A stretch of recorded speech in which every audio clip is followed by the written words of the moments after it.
Hello and welcome to My Mom's Basement and a very special Superman edition of My Mom's Basement. It is Robbie Fox and Clem here to break down James Gunn's first real entry into the DCU. It's obviously Peacemaker, Creature Commandos, but this feels like the first starting point of this current era of DC.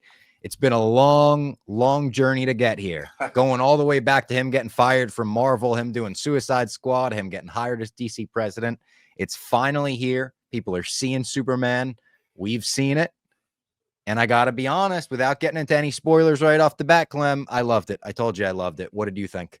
You wrote, I loved it, LOL, because I think you even know. Because I was like, yeah, you're not going to be shocked by this reaction, Clem. I knew you wouldn't be stunned.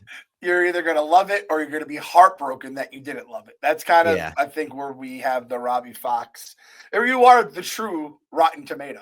It's either thumbs up or thumbs down. It's usually 2 thumbs up or 2 thumbs down. I said I liked it because I think I am on, we'll do the L scale now. You're a love guy. For this one, for me, it was a like. It was good. I think we'll get into the good and we'll get into the, I guess, I don't even know if bad is the right word for it, but oh yeah, there's criticisms. I don't think it's a flawless movie. I've got criticisms for sure. But none of them I felt are like grand enough criticisms that it really detracted from my enjoyment of the movie. Yeah, for sure. I think I'm like, how do I say this the right way? I think it's a better version, but has the same kind of good and bad sides or it struggles with the same stuff as the Jurassic Park movie we just reviewed. Interesting. I think it's a better version of that, but I think it's like they hit it. Maybe they could have made a fucking 9 out of 10, 10 out of 10 movie. And I also think they could have made like a 4 out of 10 movie. And I think, I don't want to say, I don't played it safe as the right thing, but I think what they did, they hit it and everyone's happy. They're leaving the theater and they're ready for more, just like Jurassic Park. Except I do think this is better in every aspect. I just think it's the same. I have the same thoughts about it in terms of like, could be better, could be worse. And man, I am much happier with this when it's all said and done. Don't get me wrong, but I kind of had the same thoughts in my head as I was leaving the theater. I did think that this played it way less safe than Jurassic Park in terms of it felt pretty like out there and weird for a Superman movie. I know we were talking about how is this going to feel in terms of like, it's a James Gunn movie without any signature needle drops. And he can't really rely on like the vulgar humor like he normally does or the team up, although there is like aspects of team up in Superman, obviously. But I thought that it felt still to me like a James Gunn movie when they would do pocket universe stuff. I was like, okay, this is out there and sci-fi enough and weird enough where I'm like, I could tell that James Gunn put his stamp on Superman. So I thought that was like one of the big pros I would give the movie. And the biggest pros, I hope you agree, David Cornsweet as Superman Clark Kent, Nicholas Hoult as Lex Luthor, and Rachel Brosnahan as Lois Lane. The 3 of them carry the movie in a way that has me like begging for more of them immediately. Like I kind of came out of the movie being like, damn, I wish we got a little bit more Lois Lane. And then the more I was thinking about it, I was like, I wish we got a little bit more Lex Luthor. And I was like, I wish we got a little more Superman Clark Kent. And I was like, we actually got a ton of all 3 of those. I think I just liked them so much. I want a sequel already. You know, what's kind of crazy. I actually wanted more of the Daily Planet. The Daily Planet was great. Yeah. Jimmy Olsen. I loved the take on Should we get into spoilers? I mean, we're only 5 minutes into the podcast, but it's hard to avoid. What are you firing this up for if you're not looking for spoilers? Guys, go see the movie. Everyone's going to see it in this opening weekend, I feel. It's Superman. So like, if you're listening to My Mom's Basement, how can you not go see Superman? You know, it's the first fucking Superman movie we've got, just solo Superman since Man of Steel in 2012. It's been a long time. So, all right, spoiler warning, not even that this is going to be a big spoiler, but Jimmy Olsen being like this nerd that hot girls love, or this specific Eve Tessmacher, that was so funny to me, and it played so well in our theater. It was getting great laughs, and this is a great theater movie. Like, our theater was fucking clapping at the end. Like, it reminded me of going to see summer blockbusters when I was a kid, and like this movie made me feel like I was a kid. It felt like the animated series to me, and I know you probably haven't watched much of the 90s Superman animated series. It was like kind of coincided with the Batman animated series. It's all on Max. And I watched a few episodes last night. I texted you. I was so fired up. that I was like, let me fire up the animated series and fall asleep to it like I'm fucking 7 years old again. And this felt like that Superman to me. Like it felt like the Superman that I've had in my head since I was a little kid, that I almost feel like I've never really seen on the big screen. Christopher Reeve obviously like embodies that big screen Superman, but the Superman in the comics that gets a little weird and they get into the alien stuff and the Krypton stuff, like it felt the most like Superman I've ever seen on the big screen, at least. I think we got what we were hoping for in terms of, again, your plane analogy. This one is a different one. The plane has now taken off and we're getting up to cruising altitude and we're not really hitting any bumps. And it's like, all right, feels like we've had a few DC projects with James Gunn beforehand, but this is the big dog right here, right? And it was also like before the plane took off, they were like, there's going to be a quick delay. Like there's an engineering problem and everyone on the plane starts looking at each other like, oh, here we go again. We don't like the sound of that. Like we didn't know if the plane was going to take off. We were praying. We were like, as long as we take off, then we could figure things out, but we just got to take off the landing gear or the takeoff gear, the wheels. We got to make sure we can get off the ground. Cause it was like some of the highest stakes a movie's ever had. People were saying if this was like a failure, if people hated this and the box office bombed, like WB might not exist, especially with the amount they put into the fucking marketing. And it seems like DC and Marvel are going head to head with who can spend more on marketing for their July movie. Fantastic Four renaming streets in New York City this week. Oh, did they? They gave them the treatment? That's not good. The Jack Kirby way they fucking did. Yeah. Oh, jeez. Oh, I didn't need to hear that. I almost compare it to the Superman franchise. It's like flying out of Newark, and this is definitely a localized take here. But like anyone that's I even if I didn't live in the area, I know Newark has had like fucked up tech for years, and the jobs are hard to get, and like you're always delayed, and like there's like always these things like, oh, like it just the screen's blacked out for like 5 minutes and no one could land or take off. It's scary. And let's be honest, Superman has had a tough run other than a very loud minority that is saying that those were the greatest movies. But even before that, Man of Steel and all that stuff, we just couldn't get the big blue and white guy and the blue and red guy in the sky. And we got him in the sky. He's flying good. He's flying true. And even the stuff with James Gunn that I was scared would become a con where it's a little too cutesy, a little too James Gunny, where he's pulling those Guardians of the Galaxy one-liners, and it's like it's not feeling like Superman. None of that really happened. So it's like he still had good music in there, right? He still had some cool action scenes. He still had some jokes, but it wasn't. It does feel like Superman is more of it's a holy property compared to like especially a Guardians. It's even wholly compared to like an Iron Man or anyone like that. So it's like there's only so much of these franchises that you don't want them to tarnish. And I'd say DC obviously has Batman and Superman in there.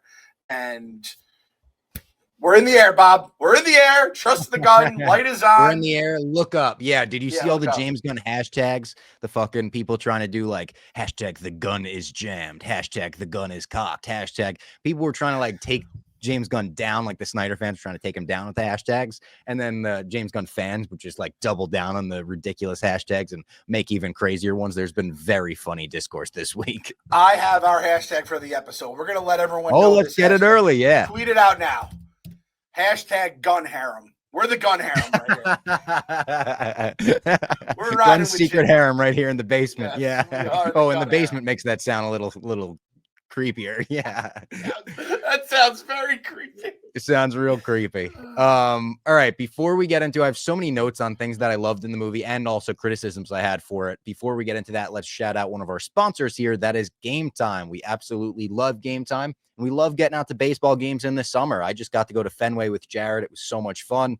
But going to games last minute, there's something gives you an extra rush. You make a quick decision. Hey, you want to go to the Yankee game tonight? Let's do it. Let's go on Game Time. Lucky for me, I always use Game Time. They're the official ticketing partner of Barstool Sports, and they make getting tickets faster and easier. Prices on the app actually go down the closer it gets to showtime or game time. If you pull up Game Time right now, how about this? Cubs at Yankees, Friday night, Billy Joel bobblehead night. $31. I would pay $31 for the Billy Joel bobblehead itself. So that's an amazing steal. You're getting a bobblehead and a night out at the ballpark.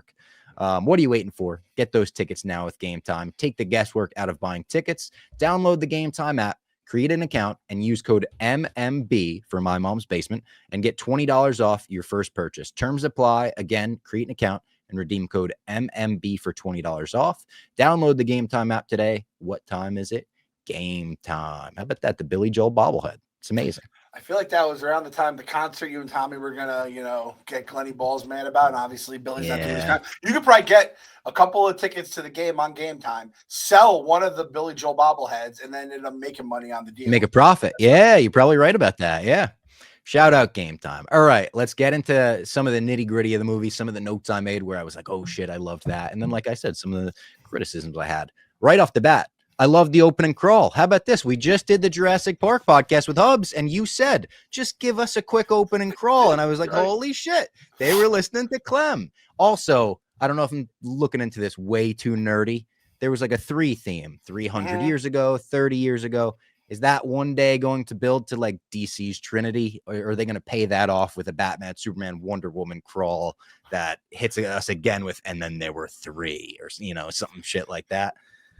I like how that's where your mind went. The super nerd mind went to that. I said 3 is kind of like new beginnings. 1, 2, 3, let's go. 1, 2, 3, let's go. True. It could also be 1, 2, 3. You're out in a strikeout. Nonetheless, I liked how it kept going 3 centuries, and it kept getting smaller and smaller and smaller. And then 3 minutes ago, I think, is where it ended. Yeah. And there were 5 of them. That's all we needed. The ending one was fucking like good too. 3 minutes ago, Superman lost his first fight. Was like, oh shit, we're right in the mix. Yep. And then you realize you're in the snow and you're like, okay, so this was like a part of the trailers, right? And you're like, they gave us this right off the jump here. So I am very happy that we didn't have to sit through. We kind of knew it wasn't going to, I think James Gunn said it himself, whole origin story and all that. I think that did more than enough. If you're going to the movie, 80% chance all the Superman backstory, or at least the basics here.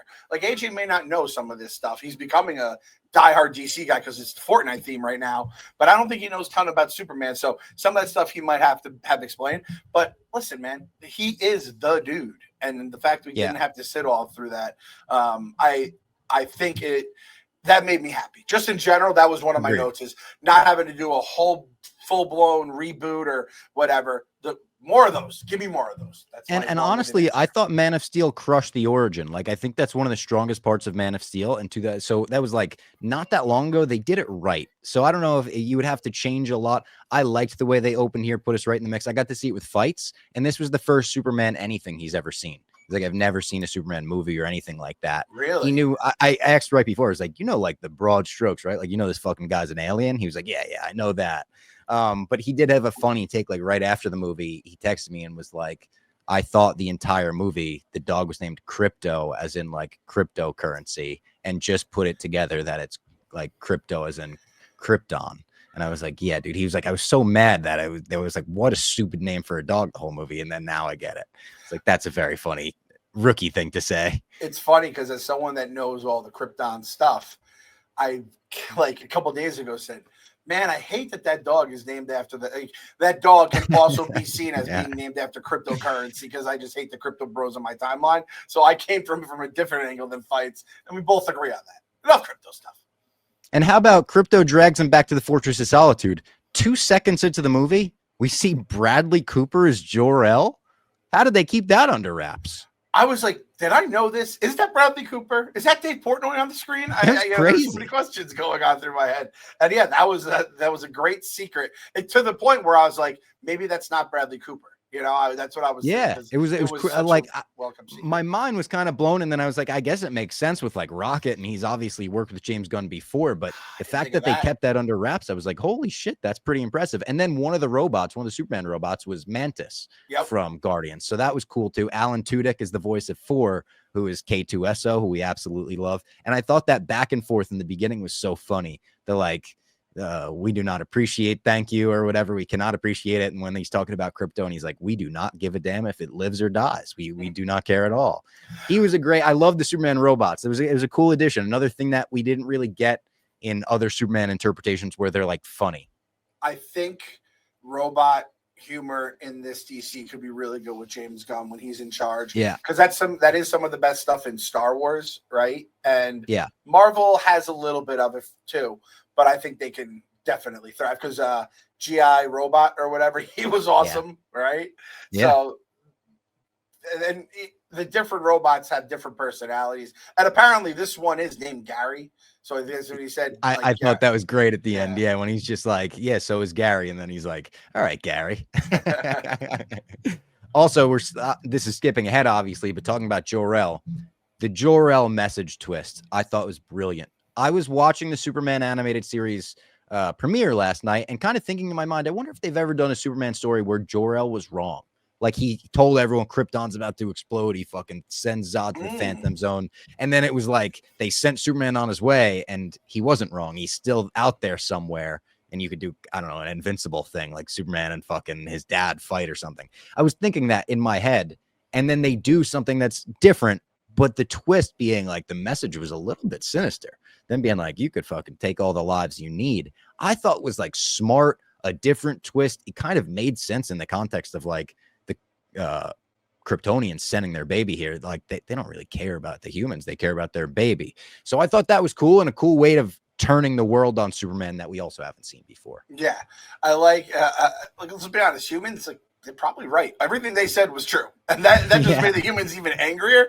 Also, it was, and again, this didn't take me out of the movie. And I know they had to do it the way they did it. Motherfuckers turn on Superman. Quick there. Quick. Agreed. Quick. A little too quick. Didn't take me out, but it was like they were halfway through that fucking Instagram video and throwing cans at his head. It's like, come on, man. People gasping.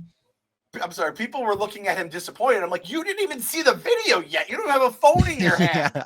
What are you mad? This guy is saving lives for years and years. Didn't you see all the threes, all the stuff he's done in all these threes? I guess it was 3 years ago is when he arrived, right? That's what they said. So he's been doing this shit for 3 years, and he's a fucking like Boy Scout, essentially a flying Boy Scout.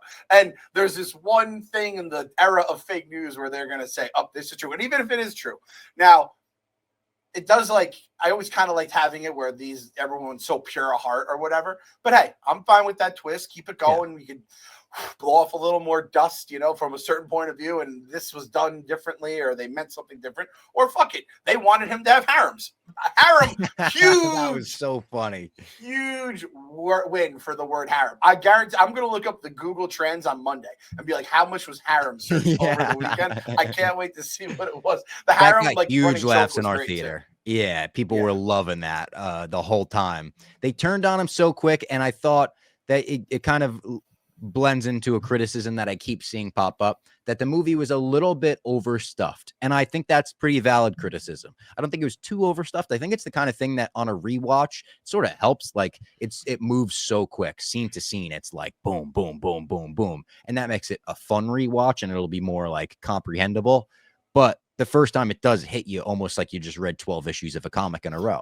And I was like almost cringing because you hear that so much. Oh, comic book come to life. Like it's become such a cliche thing to say about movies until I saw this. And I was like, this really did feel like, it felt like if I read this as a comic book, I would be like, that's probably the thing they would cut out for a movie. Oh, that's probably the thing they would cut out for. You can't do all the metamorpho baby stuff. You wouldn't have the time for that in a movie. And they fucking shoved it all in there. And I'm happy they did, but it's like a different vibe, Yeah, and again, I think this movie is so big to the whole universe, obviously, and it's now here, and now you can start pulling stuff out of it.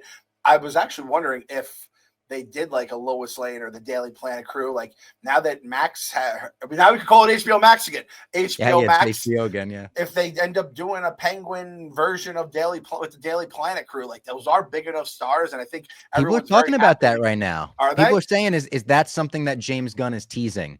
When he said he has this great idea, but it's too easily stealable or whatever. And we talked about that. Right. Someone said, what if that's a Daily Planet show? And he means it's too easily stealable because you could do a Daily Bugle show in the MCU. Mm-hmm. Yep. And that would be fucking awesome. That'd be good too. That would be good. It would be really good. Yeah. I would care more about that than some of the other shows they've had on Disney Plus, right? That's yeah. Sure. So, and I thought the Clark Lois dynamic, like when they're in there and they're like messing with each other, he sure gives you a lot of interviews. Like, what the hell's going on with that? And then they go into the apartment. He's like, that was a good one today. We were winding Jimmy up. I thought their dynamic was perfect in a way where in their first like fight in the kitchen, when they get into the fight and the argument or whatever, I found myself being like, oh no, like I just want you guys to be together. It was like a real sappy Bob came out, where I was like, don't leave right after she says maybe this isn't going to work. Clark, go back in there, have this conversation. I just wanted them to be together so bad, and I think it was because their chemistry was like off the charts. Yeah, it's like a mom and a dad, but also like your buddies too, you know, Yeah. because they're like your age-ish. So yeah, I'm with you on all that. I loved all the dynamics. I love Jimmy. Also, I had to look it up and bonk me if you want. That girl, I called her the blonde bombshell. I was like, who is this blonde bombshell? Because I didn't know what other word to describe her. Cat Grant. I had to look it up. Cat Grant. So I hit up Tommy because when we had Tommy on the podcast and we talked about Tommy's love of Superman, I said, maybe we'll have you back on and we could talk about Superman. And he's doing stuff tonight. So unfortunately, he wasn't able to come. But I said, can you send us a voice memo of like your review of the movie? So he did it. And it's long. I'm going to be honest. He sent me like a 3-minute voice memo. And then I see the preview for the next one. He sent another one and said, also, the girl who played that Daily Planet reporter with the fake blonde ... I'm like, oh, Tom, we're going to have to fucking bonk Tommy for sure. Tommy. Bonk Tommy. At the end of the podcast, I figured we'll play his review. I thought that would be fun. Blonde bombshell. And then the other thing that was fucking me up with that crew, I'm like, who's that guy? That guy. And everyone knows that guy that I was talking about. I couldn't put my finger Wendell on it. Pierce? No. Oh, not that guy. You know him, obviously. The Wire. That's the bunk, Bob. Okay, that's another note. I wanted more. My whole thing for the Daily Planet show started with, I needed more of the bunk. That's who he is in The Wire. And when you get into it, you're going to say, Clem, I love the bunk. We need more of the bunk in the show. It was I know Beck Bennett is his name. He's from SNL. And I was like, that's where dude, I'm thinking of every stupid movie. And I'm like, he's in like commercials. I'm like, but I don't remember any commercials. He's in SNL commercials, parody commercials, essentially, right? Very small role in this, but funny every time he showed up, I thought. Yes. And he just has that look to him. And you're like, I know that guy from somewhere. So that whole crew, you said Jimmy as well. And I think there might have been one or two other people who were like kind of consistent. Give me a Jimmy. And I'm talking to Jimmy Gunn, not Jimmy Olsen. Jimmy Olsen. People say that's Jimmy Olsen, though, in this show, other in this movie, other in this universe. Give it to me, Jimmy. I'm telling you, man. I kind of like having the nerdy heartthrob being the guy who they want to give it to him. Good for Jimmy. Him having the contact name as like Mutant Toes was so funny.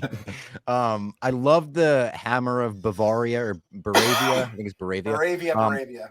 That sequence in the beginning, like the look of him, the way he was fucking talking, the way he got out of that suit and walked into the Luthor Corp building. I also thought that was interesting. It's not LexCorp, it's Luthor Corp, and it gets destroyed in this. So is he gonna bring it back as LexCorp and be like, yeah, we had to rebrand like for our image publicly or something like that? But I thought his theme was also awesome. The first few times Lex shows up on screen, this sinister ass music kicks in, and the score I thought deserves so much praising. There's so many crescendos that gave me fucking chills. I was bumped up 1,000 times during this movie, teared up even a couple times. There was like 2 or 3 times that it really made me tear up.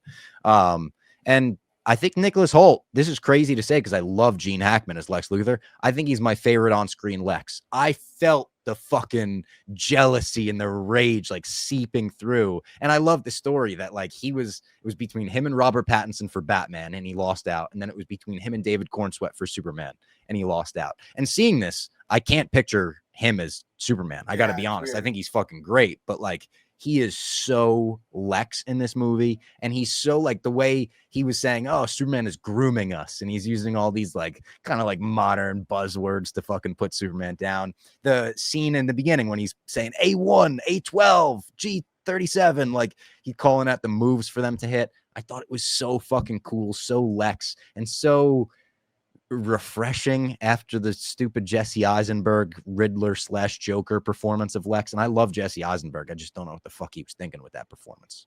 So yeah, that wasn't a good one. I didn't see any. Okay. He honestly played him like he was the Joker. Gotcha. I don't know if you got this at all, but when they were doing the G5 and whatever, and then they're showing you the move that he's about to do, I had flashbacks to, the Great Fantastic Four.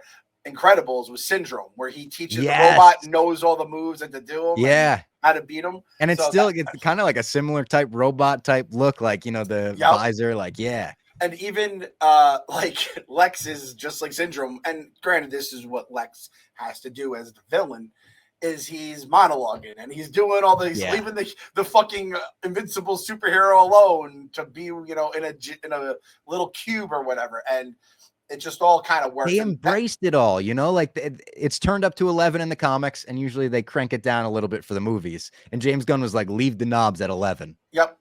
And they say, listen, this is the universe. It's not our universe. Superman is not in this world. He is in his world, and everyone is in that world. And it's a little dopey sometimes in a fun way. Just be with it. You know what?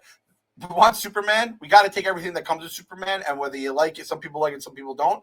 I think by keeping it true, you can then don't have to change anything, and you can make it like Superman again. So I'm very happy with that. That was a big side effect of everything the way James did. I also thought Lex's plan convoluted, but at least there was logic to it. And it's like stupid comic book logic that he's going to get half of the fucking country and stuff, but it's logic. It's like, okay, we could say point A to point B to point C. It's not just I hate Superman, down with Superman. He's like getting governments involved and fucking like, you know, playing a little bit of a chess game to get to the conclusion he wants to get to. So I thought that was good.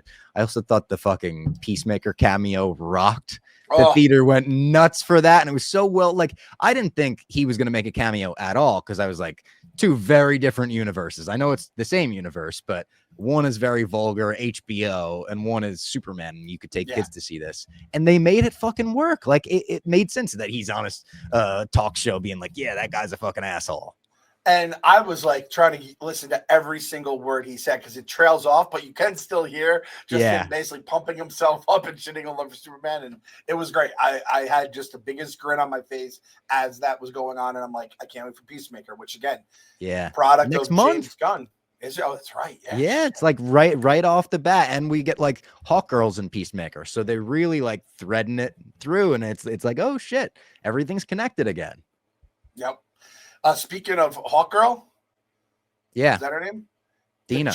I think you said for you the big three was your favorite part, and that might be correct for me as well. But I like the way the Justice Gang all had their chemistry. You know what I mean? That was good. Like their chemistry between. I like them. I don't know if we needed as much of them as we got. But I also understand their purpose of like, we're establishing a world with heroes and a kind of a system, you know, there are teams formed, like they want to put Superman and us like right in the middle of that. So I get it. And I liked all three of them. Mr. Terrific kind of stole the show in a lot of his scenes. The theater was going nuts for him. A lot of the looks he was given. I love that Superman versus the big monster, the kaiju thing, when he's saving everyone, including the squirrel. That was so like Christopher Reeve saving the cat from the tree and everything, giving it back to the little girl. And I love the look Mr. Terrific shot him when he's like, I'm trying to come up with a way to, you know, save it and make sure it doesn't die. He's just like, you gotta be fucking kidding me, man. And the way he kills it, and he's just so pissed. That was really good. I also love just like all of these scenes taking place in the broad daylight. We didn't get like this big nighttime Superman battle. Like it is very with the movie. It's with the tone of the movie that everything's in the broad daylight. It looks great. The whole movie, the CGI looked great. I thought the Crypto CGI is crazy, because I think he's a CGI dog for 99% of that, and he looks like a real dog. Yeah. Oh, I didn't realize that. I thought they did some funny business with a real dog. So, and they made it. I like how it was like, oh, this great dog. It's like, no, this dog doesn't listen. Calls him a bad dog, right? Which he's not even that good of a dog. Yeah. Guardians. He's not even that good of a dog. He's not even mine. He's like a foster situation kind of. Yeah. He's chasing the stuff. How did Crypto play for you? Because I'm such a dog guy that like every single time he was on screen, I was like, oh my God, I love him. Fights, I think he was like, there was a bit too much dog for me. Fights loved it, but he was also like, there was a lot of dog. I think I could see that. I also think that it kind of ties into the Justice Gang, where it's like, if you want to you have to have someone help him if you're not going to have him just, you know, win it all by himself. And that was a nice way of like, you didn't have to have another character come in, whether it's a Justice League character. Yeah, and he wasn't just God mode. Like, it wasn't like Superman is just completely, it was what I like in an action movie. What we always talk about with like Die Hard or Indiana Jones, like our two favorite action franchises. The hero keeps getting his ass kicked, and Superman in this movie gets his ass kicked a lot, and he comes back from it. But they kick his ass in ways that make comic book logic sense, where you're like, all right, I could see he's weakened from this, he's weakened from that. Like he has his quite literally even match he's fighting at certain points. So I liked that. I also liked that they didn't overuse Kryptonite, and they kind of came up with like a very creative way I haven't seen before to have the kryptonite. He turns himself in there, and the thing in Metamorpho can just make it out of his fist, and he's just forced to cooperate. Lex fucking executing the guy that helped Superman in a game of Russian roulette. I didn't think they were going there. That was one where I was like, all right, that's balls. I feel like in like Captain America Brave New World, they're not executing that guy there. It's like, all right, Superman's going to break out here. And it's not like he's just in cold blood. The fact that it's Russian roulette, you're like, all right. And then he's like, I didn't think it was going to go that quick, you know? Yeah. But he still murdered the motherfucker. He still has some poor girl that wrote a bad blog about him, you know, just straight up in the fucking no man. No, not thumbs up. Not thumbs up. No, we do not approve that. We do not approve that, YouTube. Also, the monkeys. How about the monkeys that were typing like super shit and stuff? Oh, it was perfect. I mean, you know, we obviously have our share of fans, but anyone at Barstool has their fair share of haters too. And I just like to figure it's those little monkeys with their thing just shitting on us for whatever. It was great. I also thought, I'm sure there are going to be people that think they injected maybe too much real life or real world politics into the movie. I thought they rode the line well, where the stuff with the countries in conflict felt very real world, and you could point to like two Russia war conflicts going on right now. Yeah. But I felt like they even made it almost vague enough, or not such a big part of the movie, that it could be either one of the conflicts going on right now. It's like, I don't even know which one they're necessarily referring to there. I thought they did a good job of like, this is still about the politics in Superman's world, not ours. Yeah, 100%. And again, it felt like an Eastern Europeanish kind of thing, but they Yeah. don't seem like monstrous countries. So it's like, even that, it's not one-to-one what might be today. The like maybe more right-wing news that Lex is going on. It's not like a straight ripoff. So you're like, here I am back in the real world in the fucking movie theater where I go to escape it. Yeah. But it's like, you have to also be true to the beats. Like, we live in a real world, and this world mirrors our world in a lot of ways. Even the line that who's James's brother's name? He's Kirk in Gilmore Girls. He's Sean Gunn. Sean Gunn, when he's like, liberals and conservatives can finally agree on something, right? Was that him? Yeah, at the end. Yeah, that was really funny. Lex Luthor's an idiot or whatever, an asshole. Here's a weird, this isn't even really criticism. Did you feel at times that there was almost too much cursing? There wasn't a lot, so it's a weird thing to say, but they say shit like 3 or 4 times, and by like the 4th time I was like, all right, that's enough with the shit.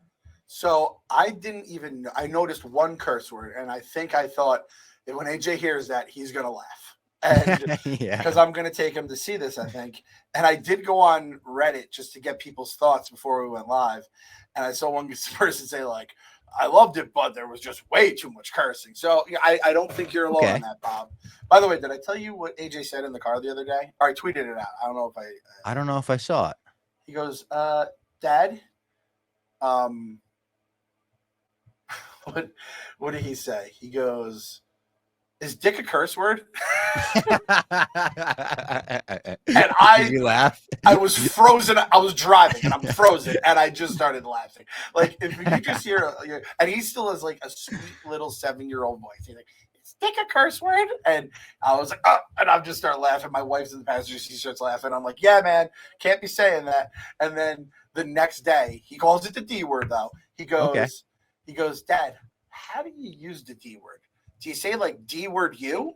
Or like, how do you use it? Like, he's looking dick you. Yeah, dick you. Like, fuck you. And, like, he's looking to weaponize this thing that he now knows what it is. And he said, what is the D word anyway?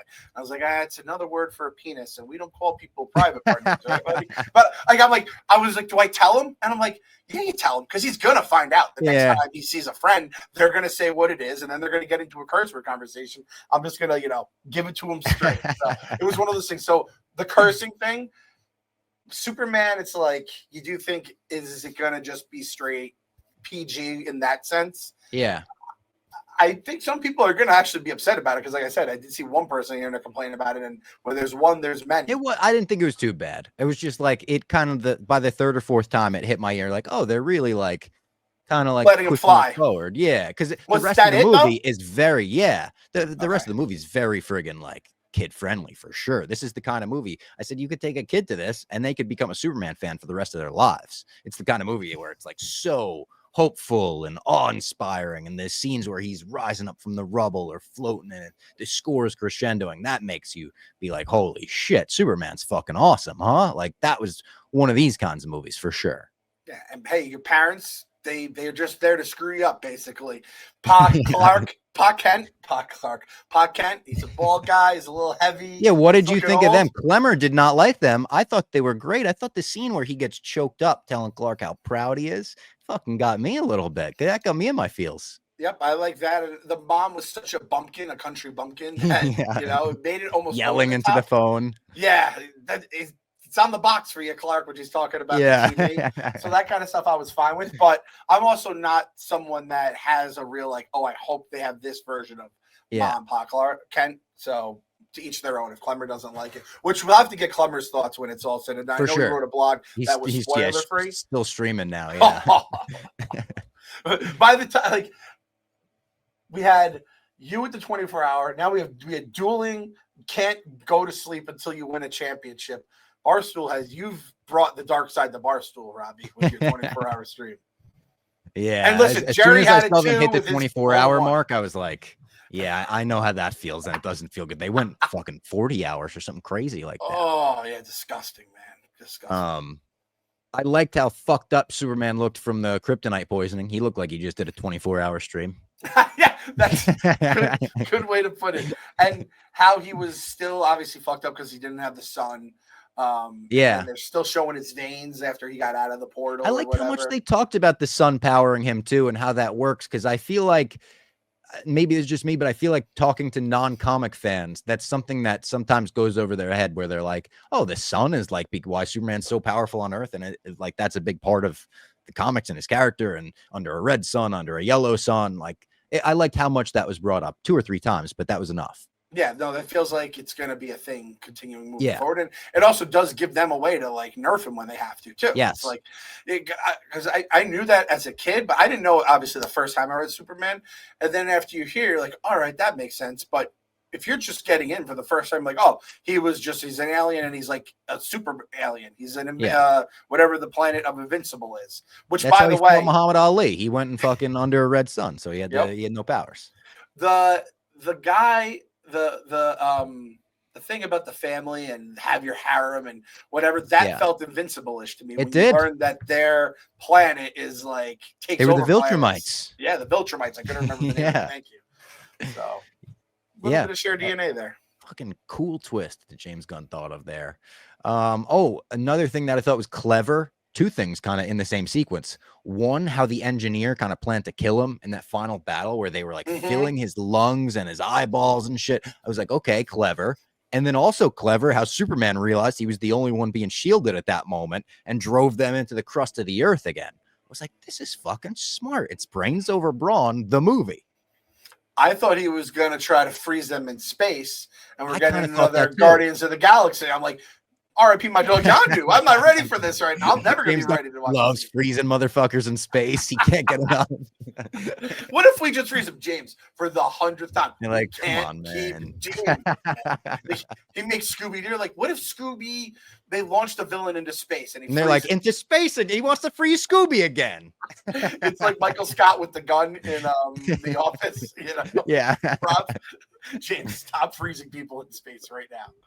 I thought I liked Guy Gardner being funny, being like a dickhead. His name dropping Clark Kent on Lois Lane. Do you know he's Clark Kent? That got a huge laugh at our theater. She's like, Jesus Christ.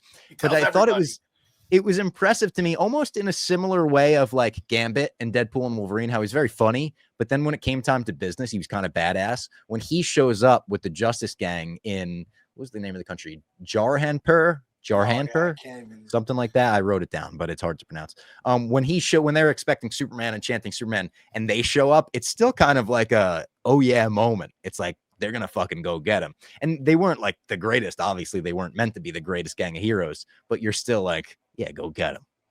And he's badass, and I like when he's cocky, and you know, Superman couldn't make it, so you got something better. And all the middle fingers are popping up through the ground. And again, he's never fucking wrong because he's a professor. Our boy Jose was like, no, this guy's great. His haircut, it's funky looking, it's silly.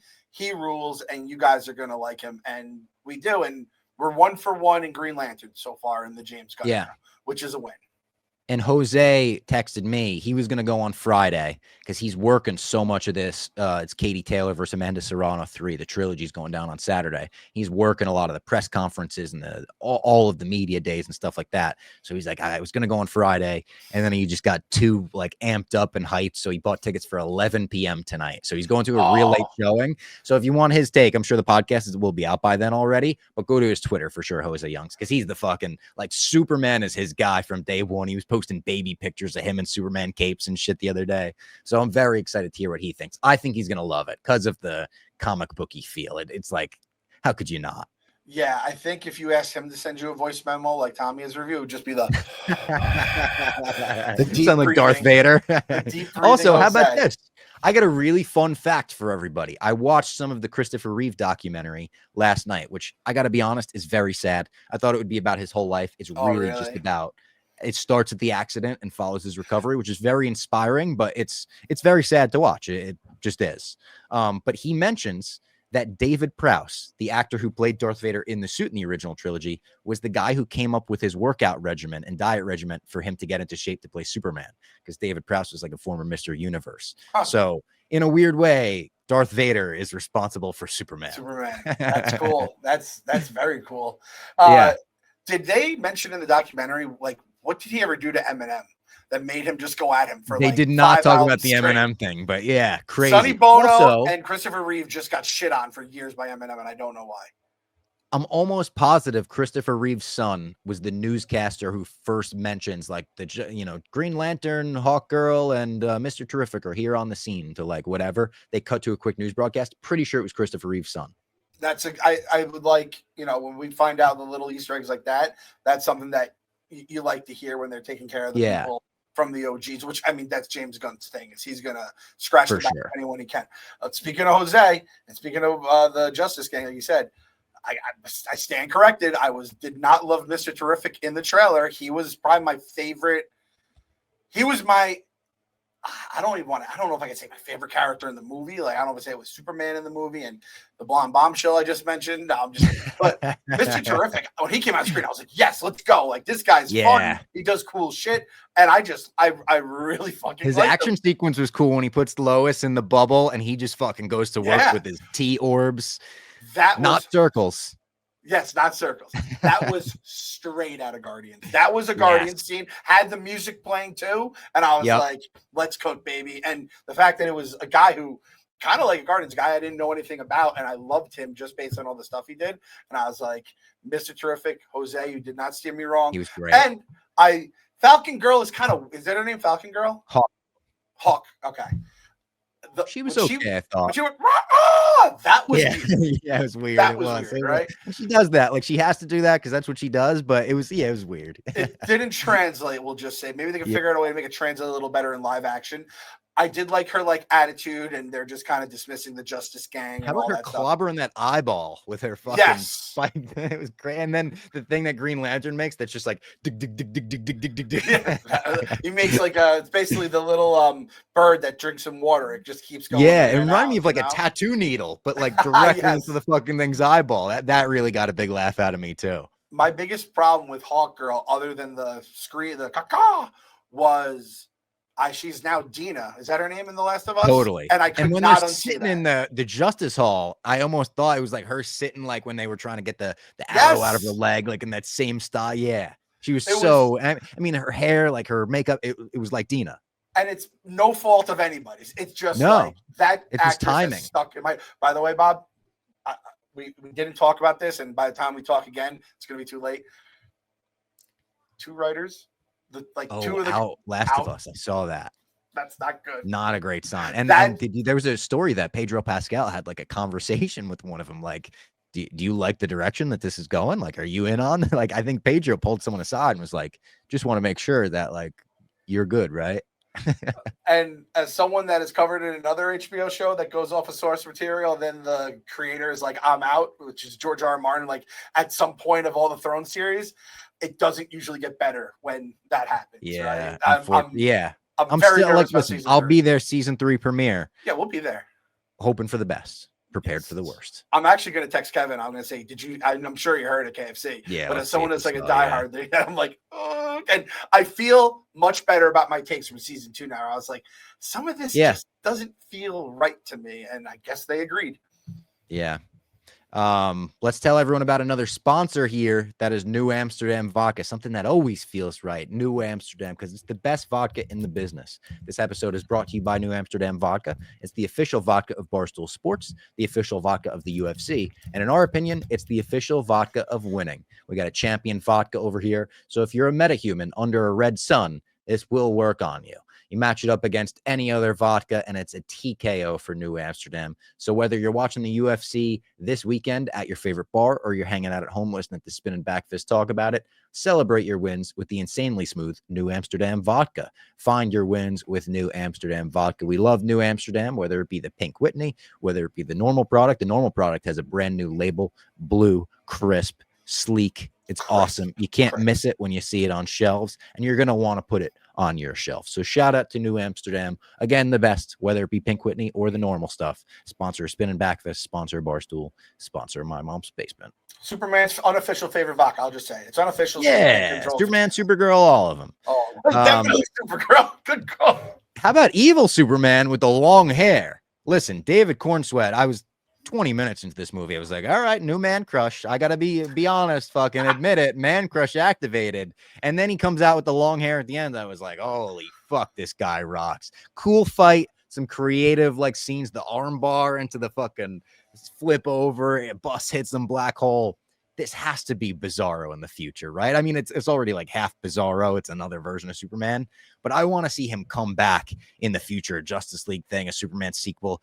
Super fucked up looking, fucking the purple ass suit, yellow and purple, crooked Superman, backwards Superman icon or whatever. I think that would be awesome. I thought he was gonna say Bucky when he took the mask off at first.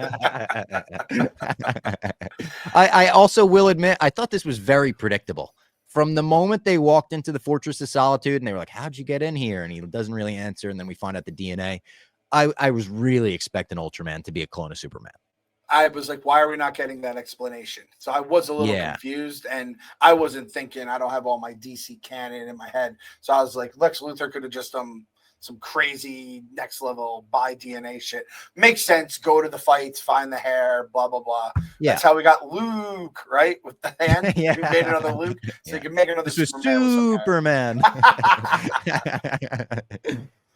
I also loved that the puny god moment in this movie was Krypto getting revenge on his dog Napper. The theater loved that when he fucking runs in and he starts tearing him apart and Lex is screaming and everyone's looking on horrified. I thought that was a great moment. And the final confrontation between Lex and Superman in that LexCorp like tower that comes off or whatever, that came off as like iconic to me when Superman basically, does that monologue explaining who Superman is as a character at heart. And then Lex goes back at him. And then Superman is just standing there, arms crossed, as Lex is like teary-eyed and shaking with rage. I was like, that is Superman and Lex. And that's kind of like it felt like we're destined to do this forever. Like we're going to be around for a long time and we're going to be at odds for a long time. Yeah, I would like more. I don't know, more interactions is the right way to put it. But now that they've addressed each other and he knows who he is and obviously Lex knows who he is, just like, all right, let's keep this going, and he's just motherfucking Superman and letting him, hey, I did this to you, and like the vitriol between them is good. It also, I remembered he was Beast, right? Nicholas Hoult. Yeah. So I just couldn't unsee that. And I kept seeing his eyes. I'm like, that's Beast, but it's not. They Beast. said he was the hairiest MCU character and the baldest DCU character. He shaved his head and wore a bald cap. The baldest man ever on screen. That guy sacrifices for the comic book nerds. He's always welcome in the basement. When we got, and this is kind of like Vader and Rogue One, we got full Superman going full Superman on everybody. I was like, yes. And you can't do that the whole movie, but you can do it for like, either maybe in the beginning before everything falls apart or at the end when you're about to, save the day. And I was like, fuck yeah. Like, I just want to see. They saved it, It was like they were edging us the whole movie. And in the end, we fucking. We came. You said it, Bob, not me. We That came was- with red lasers out of our eyes, you know? It was fucking, the fucking punch with the teeth bouncing off the screen, the lasers around, the shot of all the bodies just falling. That was awesome. Like That was flies, awesome, yeah. like afterwards. There were so many shots where he just looked so triumphant. The shot of him when he saves the building and the car drives away and she looks back and he's just fucking floating there and it's dusty and like, oh, that gave me chills. I was like, that's Superman. Every time I was like that. I love the zoom ins on the S. I thought that was a very cool choice. A couple real big zoom ins on the S. Superman. I also warmed up to that like Kingdom Come style S so much from the time they first announced it. And I was never opposed to it. I was just like, oh, that's interesting. It's not the typical, you know, S that we're used to. And now it just feels so normal to me, especially after seeing the movie. The marketing did a great job, I guess, with that too, because it's been everywhere.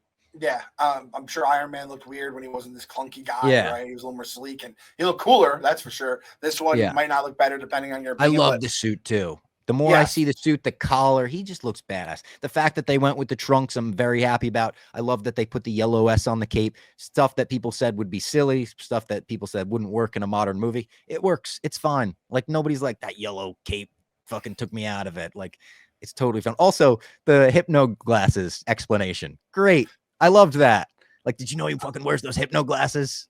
I was wondering, and again, that's something you were just saying, but yeah, in this world, that's just how it happens. Yeah. And like, we're just going to let it fly. Like, what the fuck? And even the way Clark in the beginning, he's like, the glasses. He almost says, like, the jacket. I'll say one criticism that happened during the trailer, I think Hubs even mentioned it, and I think it sometimes didn't work and it sometimes did work. Sometimes the flying was great. Sometimes the flying was not great. You know what I'm talking about? I would agree. There were a couple scenes where, I was like, they did some shaky cam stuff with the flying. I liked most of it, I will say, but I think there was one or two shots where I was like, oh, that looked interesting. Maybe a little strange, but it's something that I'm sure the more I rewatch it, I'll probably get more used to it.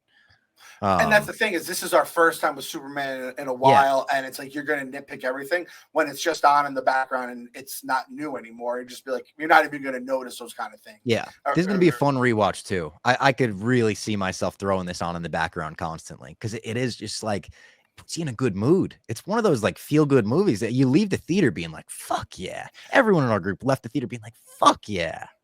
Clemmer said it was fun. It was the most fun DC movie, right? And it was a fun ride.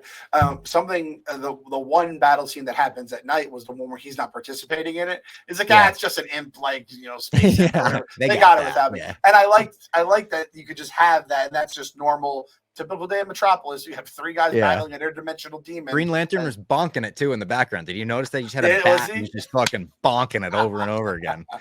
That made me laugh for sure. And then I teared up at the ending when Lois tells him, I love you too. And I should have told you that a long time ago or whatever. And they float, call me a fucking sappy guy. They're floating up Cleveland Arcade. Shout out Cleveland Arcade. Beautiful building. I've got 1,000 pictures there with Lady Fox. And then the ending when he wants to see videos of his parents and they pan around and show you they're talking about Ma and Pa Kent. Like that was like, what a sweet familial moment to end on. Like I'm picturing families walking out of Superman and fucking kids are thinking of their parents that way. Like that's so awesome. I'm going to see what AJ thinks when it's all said. He's like, that's not, parents aren't that important. That's probably will be his first words of the review. I love Lex.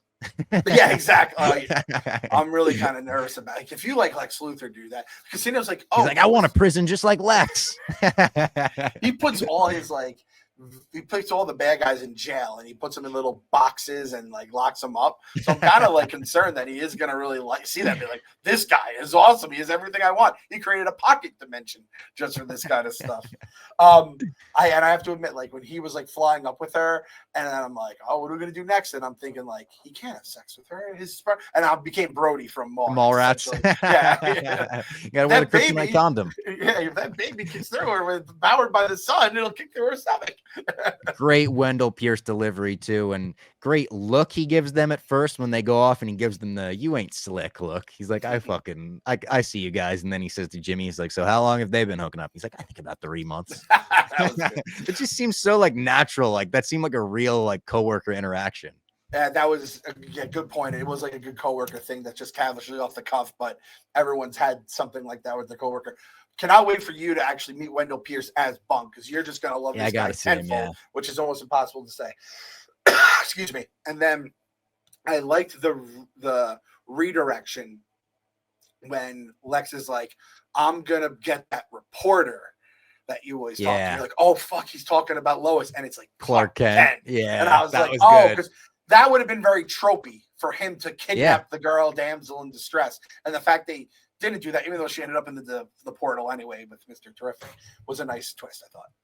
And almost like the Batman, like the Riddler's like going after Bruce Wayne, but doesn't know. Like, Yeah. I also thought someone brought this up on Twitter, and I completely agree. And me and Feidelberg said the same thing. I said it to Tommy afterwards. I said, this is the perfect, like, this is the yin to the Batman's yang. That is the most grounded, realistic, set in pretty much a real world movie. And this is the complete opposite. That movie can't take a kid to see. This movie, kids are gonna fucking love and buy every action figure on the shelves at Toys R Us and Target or wherever they're friggin' on sale at this point. And it kind of solidified in my mind that yeah, the DCU needs its own Batman. As weird as it's going to be to have two Batman going simultaneously, you can't say that the Robert Pattinson Batman and this David Cornsweet Superman exist in the same universe. I don't think.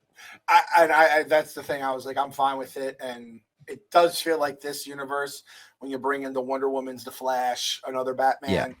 Everyone, it's like an aquarium. You just let them loose; they're going to fit in just fine. You know, that Batman would have felt very. It would have been putting like a saltwater fish in a freshwater tank. It would. We need a Batman in this universe that's going against Clayface and Killer Croc and maybe Mr. Freeze and Poison Ivy and these weird, you know, villains that we would love to see, but definitely wouldn't work in the Penguin, the Batman Reeves verse. Like, you leave them to do the realistic, gritty adult thing and let James Gunn have fun with whoever he wants to have in the DC universe. I also just saw this. The Justice Gang is technically assembled and operated by the Lord Tech CEO Maxwell Lord, who is James Gunn's brother that we just mentioned when he says that. I thought we were going to get a little more of him because I knew like I saw him on the red carpet. It said like Maxwell Lord. And I was like, oh shit, I'm really excited to see like him as Maxwell Lord, who was the best part of Wonder Woman 1984. Bad movie, but Pedro Pascal played Maxwell Lord and he hammed it up. He was so like campy and fucking 70s. I know it's Pedro Pascal playing everyone.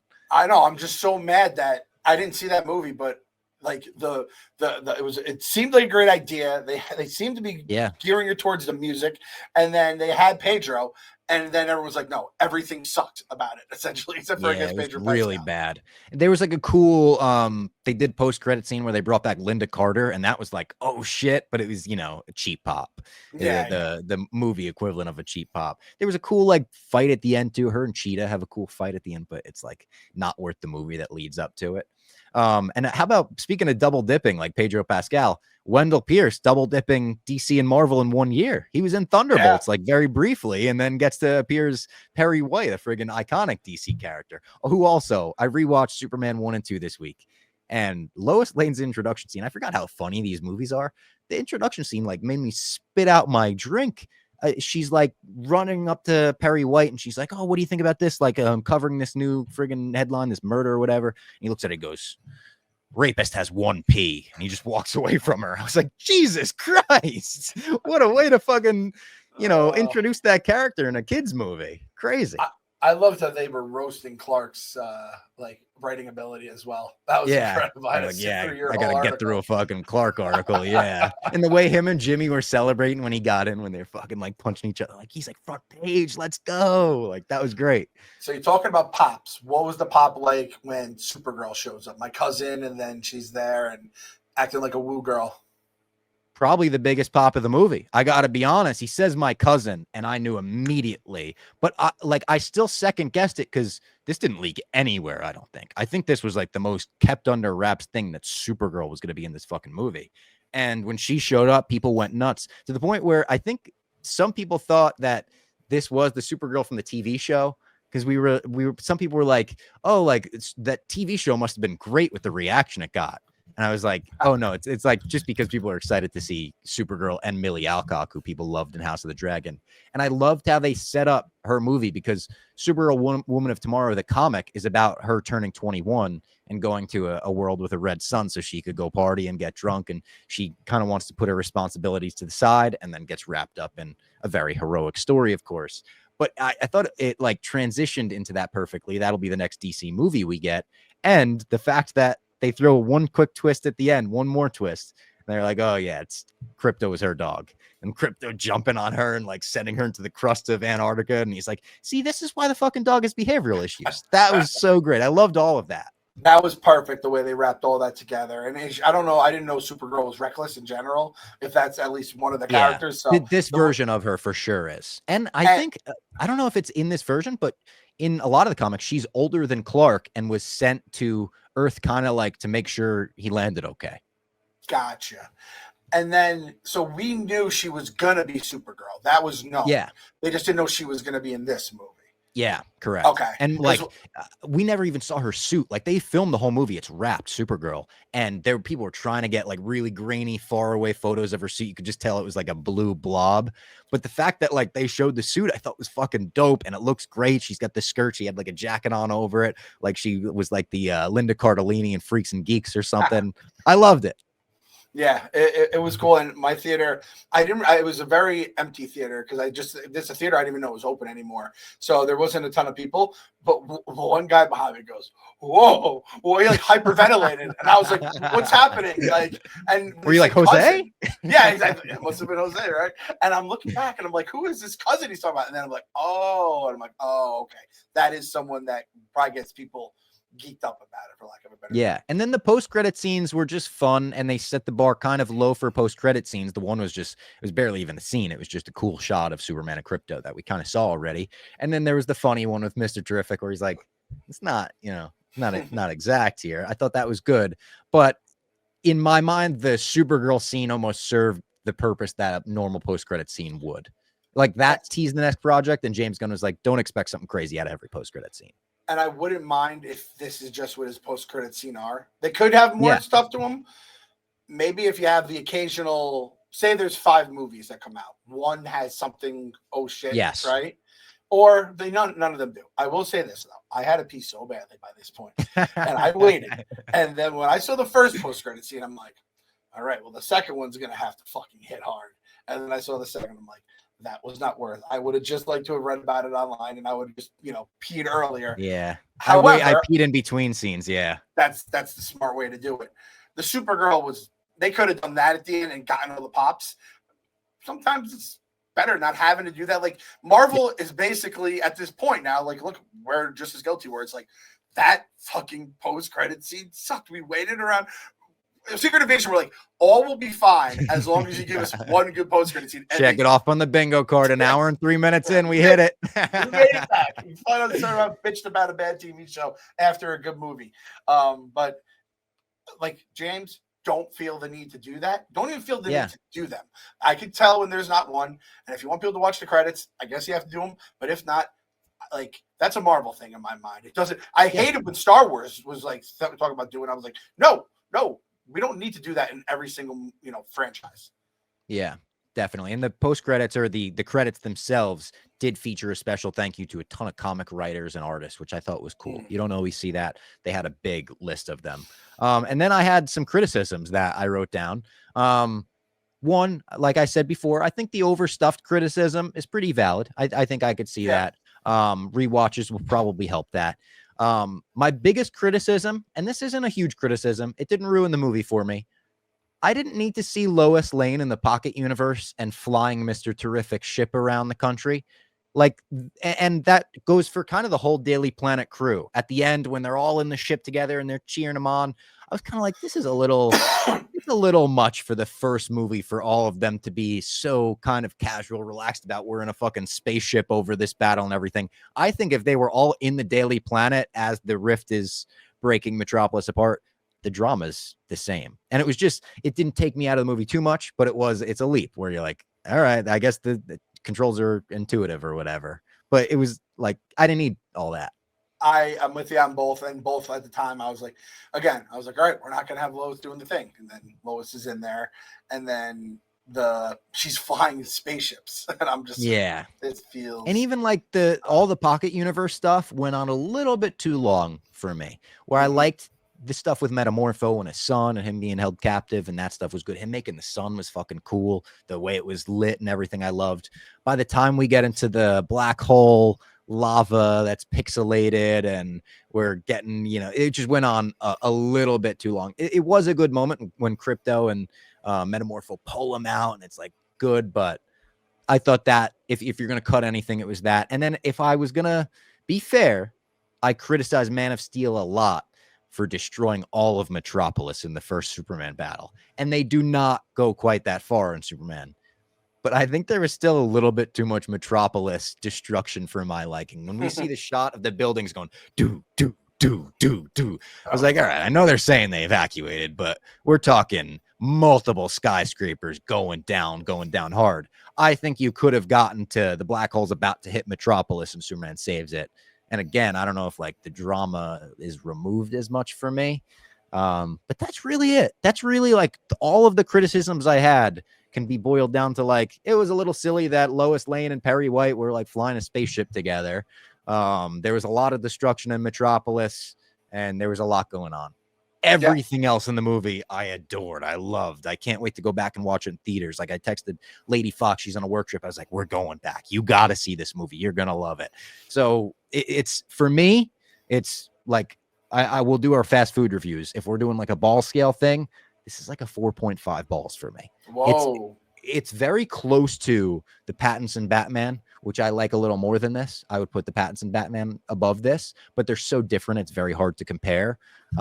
But I loved how this just didn't feel very formulaic. Like Thunderbolts did a pretty good job breaking the mold a little bit in the beginning, the end, the kind of the heist stuff. And then they got into like the mental health ending, which was a different twist. But like Brave New World, we pretty much knew all the beats that movie was going to hit, and they hit all the beats. And I didn't hate it. I actually said on this podcast, I liked it. It was aggressively mid, but I liked it.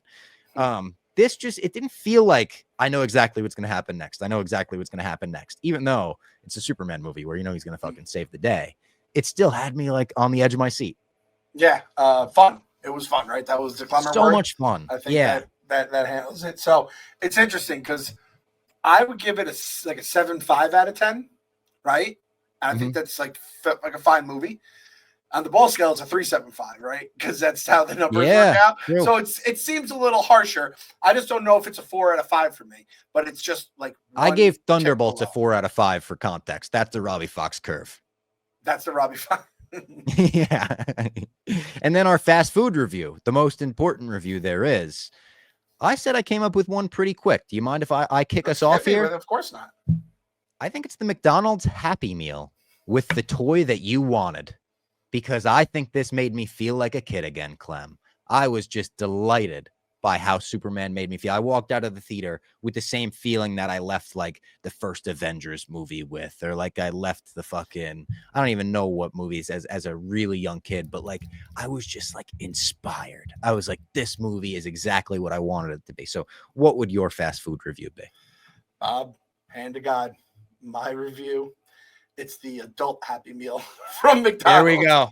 Look at us linked. And the reason like Superman and Ultraman here. Yep. Exactly. I think like Superman, the character, the comic, even like the early movies, that's the Happy Meal, the American classic. Everyone's happy. It's fucking sunshine and rainbows. It's a cartoon in real life form. AJ the other day, he had to drink a lemonade. It's Dad, this tastes like sunshine. Right? That just is like the most pure thing you could hear. And that's what and it's you like said, getting Dick, yeah.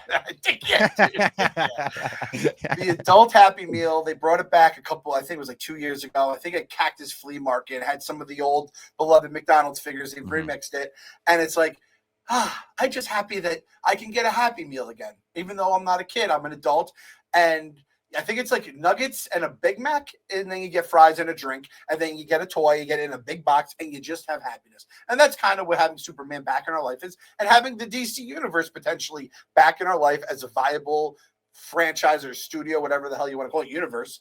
So And then they've done a couple other. They did a Minecraft recently with the McDonald's adult Happy Meals. I just saw they have another one right now where it's like a bunch of different throwback McDonald's things. And I just can't believe we both had McDonald's Happy Meal. I mean, the boys in the basement are on. We are locked in. We are just waiting for Fantastic Four. Bring it to us, Marvel. We are fucking in lockstep right now. And we got a screener invite for that too. So we'll have a podcast. Like we'll be able to record early, get it out right away. All right, let's get into Tommy Smoke's review. I'm very curious. Yes. I mean, I was with him, so I know that he really liked it, but I'm curious as to what he said. It's you don't know what he said. 4-minute review, and he sent like 4 voice memos. So it's a bunch. Let's get into it. Here we go. I'm gonna play it into the mic. Let me know if you could hear it. All right, Superman review. Just a fantastic film. A fantastic film. I liked it a lot. I thought it was a very fun portrayal of Superman, as opposed to Zack Snyder's bullshit. He actually saved a lot of people. He didn't kill anyone. It was fun. I thought David Cornsweet was great as both Superman and Clark Kent. I would have liked to see him a little bit more as Clark Kent. Hopefully we could see that in future films. Lois Lane, Rachel Brosnahan was fantastic. Jimmy Olsen, I probably should have played, but he was good. Nicholas Hoult was fantastic as Lex Luthor. I think Lex Luthor is one of the greatest villains in the DCU of all time, or one of the greatest superhero movie villains I've ever seen. I was a little concerned how he handled that role. He absolutely nailed it. I think he did fantastic in that role. Fantastic. If I'm going to nitpick, I was a little afraid it was going to be political. I heard all the lib shit this week, but it really wasn't overbearing. A little at the beginning, but not bad at all. I do wish maybe the metahumans were explained a little bit better. I wish maybe, like I said, we saw a little bit more of Clark Kent. I also, what were some of my other there was the one line I didn't think David Cornsweet delivered well when he's doing the interview with Lois, where he says, the people are gonna fucking die or whatever. Like I thought that was good in the trailer. It was not good in the film either. I wish they used another take, but he was really great. Best Superman portrayal since Christopher Reeves by far. Really a lot of great moments. I love when Superman saves individual people. I think he could have used a little bit more of that, like Superman, stopping a little armed robbery in the streets or something like that. But we did get some of that. The squirrel, the lady with the car at the end, iconic shot where he's, flying by the buildings collapsing. I thought that was awesome, beautiful. So really good. You want a review? I'm going to nitpick things like I just did, and that spoiler, I don't know, but at the end, let's talk about this when they're like, how long has she been hooking up with Superman about Lois? They're like 3 months. How the hell would anyone know that? How the hell would anyone know that? There was never any build up publicly that Lois and Superman were a thing. That didn't make much sense to me. It would have made more sense if they knew Clark was Superman, but it didn't seem like they knew Clark was Superman, so I didn't really get that. But otherwise, really, really great film. I don't know how I love the start, but I love the middle, the Phantom or the Pocket Universe, everything there where he's stuck there.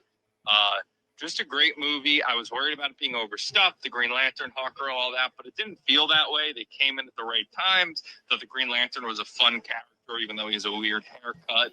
I loved it. Again, I'm nitpicking for the sake of nitpicking, but I overall loved the film. I think it's a great start to the DCU. There's the part of me that's like, I love a good origin story. I wanted to hate a little more origin story, but I like that we got the home videos at the end. Show me your parents. Me and Robbie both agree. I love the twist that Jor-El and whatever the wife, like Superman's Krypton parents, actually kind of wanted him to kill the whole world. I thought that was a unique twist. Bradley Cooper, a great surprise cameo. Overall, just a great film. I'm trying to think of more points, but this is probably pretty long already. What else did we say in that chat? This is Tommy Ebert. Like people were chill with that. Nicholas Hoult, fantastic. Just a good film. Just a really great film. Every He's using time the film word. How does it go? Deal. Dun, dun, dun, dun, dun, dun, dun, dun. Every time that hit was absolutely incredible. I loved it. Great start. Can't wait to see more. All right, and that was the first of 4. Played that Daily Planet reporter with the fake blonde wig and glasses that had the big boobs. I liked her a lot. Whoa, we're getting freaky though. though. And the acting by the girl who played Lex Luthor's like evil girl with all the ink and shit, she was terrible. She's a Victoria's Secret model, and this was her first acting gig, but that was shouldn't say that. I'm sure she worked really hard on her craft. I feel bad saying that. I'm sure she'll get better with practice, but there were a few times where, like, is she doing an accent? Is she not doing an accent? But I feel bad saying that. I feel really bad saying that. He said, so I think he might have that confused. He said the acting by the girl with the ink. So Eve Tessmacher was the Victoria's Secret model, who I think this was her first big role. I think the other girl is an actress. So maybe he has that confused. And we've got one more 40 seconds from him. Here we go. I think they used Crypto. You could maybe Crypto saved Superman a little bit too much. I can see I'd like that. to see Superman be a little less weak than he was. We get a lot of moments of weakness, but again, that adds to the character. And I get to make a movie, you have to make Superman a little bit weak.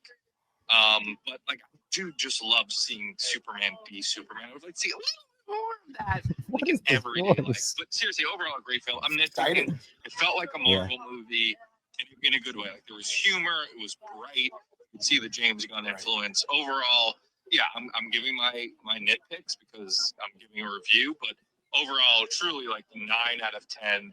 I loved it, and I'm going to see it again for sure. There we go. Tommy Smokes. So we couldn't get him on the podcast, but I mean, we basically did. That was a pretty long review. That was good. We need to get his uncle's review now. I know. Yeah, we brought him up. There was something he said at the dozen, and I was like, "Is that the fucking same uncle?" He was like, "That is the same uncle." I was like, "Is he gonna go?" He was like, "He is not gonna go. I promise you, he's not getting out of the house for Superman." I was like, "All right. When it comes out, you'll have to fucking bring it to him." I do, and listen, I agree with Tommy. Like, we could say nitpicks on this podcast because if we just said it's a great movie, it's a great movie. When we say great, it's like that's 10 minutes worth of all right, this is awesome, everything about this is awesome. But like, let's just get the stuff out because I do agree. Like, I would like in future Superman, I was gonna say Superman movies. Give me one where he is just kicking the shit out of people, or maybe does like when it's like stopping the guy who's like sticking up the girl. Spider-Man does that perfectly. He does that all the time. He takes care of the little shit. I guess Superman could do that too. And then some of the nitpicks he had about the Clark. I would like some more Clark Kent. And I think everything you said is valid. I back him up on that. And I mean, 9 out of 10. That's 4 or 5. That's you guys are lockstep on the ball scale. Exactly. So there you go. That was the Superman review. What's our hashtag? Hashtag basement harem. Gun harem. Or the gun harem. 2 ends. Gun harem. 2 ends with the gun harem. That was the Superman review. I hope everyone liked it as much as we did. I think this was a great start to the James Gunn DCU, and I'm excited to get back into the universe with Peacemaker next month. It's going to be exciting. I'm looking up what harem means right now. The separate part, a Muslim household. I didn't realize it was a Muslim household. Reserved for wives, concubines, and female servants. Concubines is such a fucking awesome old school word. What an old school word that is. Gun harem. We're right. We are the gun harem now at this point. We are. We're the gun harem. At this point, it seems like he can't miss, Clem. It seems like he can't fucking miss. Jimmy comes in this basement. James Gunn comes in this basement. His dick isn't leaving dry. It's gonna be wet somehow. That's just what we do. He's earned it. He's given us a new universe to have good content coming. Yeah, and we thank him from the bottom of all our hearts. Absolutely. We'll talk to you next week.